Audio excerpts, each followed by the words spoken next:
سلطان صلاح الدین ایوبی رحمۃ اللہ علیہ کو ان کے جاسوسوں نے بتایا کہ ایک عالم دین ہیں جو بہت اچھا خطاب کرتے ہیں، لوگوں میں بہت مقبول ہیں۔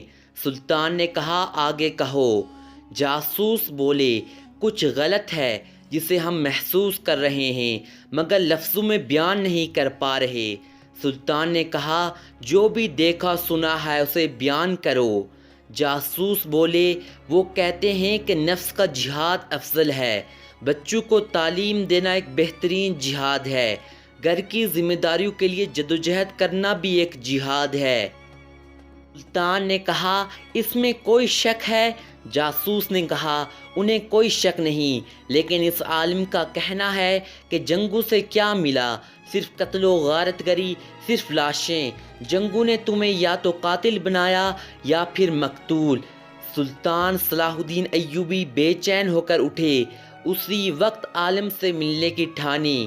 ملاقات بیس بدل کر کی اور جاتے ہی سوال کر دیا کہ جناب ایسی کوئی ترکیب بتائیں کہ بیت المقدس کو آزاد اور مسلمانوں کے خلاف مظالم کو بغیر جنگ کے ختم کرایا جا سکے۔ عالم نے کہا دعا کریں۔ سلطان کا چہرہ غصے سے لال ہو گیا، وہ سمجھ چکے تھے کہ یہ عالم پوری صلیبی فوج سے بھی زیادہ خطرناک ہے۔ سلطان نے سب سے پہلے اپنے خنجر سے اس عالم کی انگلی کاٹ دی، وہ بری طرح چیخنے لگا۔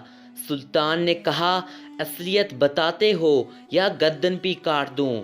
پتہ چلا کہ وہ سفید پوش عالم ایک یہودی تھا۔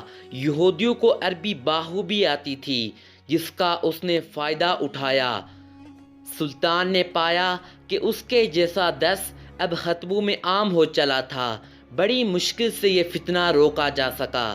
یہ فتنہ اس وقت بھی پوری آب و تاب سے رواں دواں ہے۔ آخر کیوں لوگ اسلام کو بدھزم بنا دینا چاہتے ہیں جبکہ کھلی حقیقت ہے کہ ظالم کا سامنا کیے بغیر ظلم کا مداوع ہو جائے؟ یہ ممکن ہی نہیں۔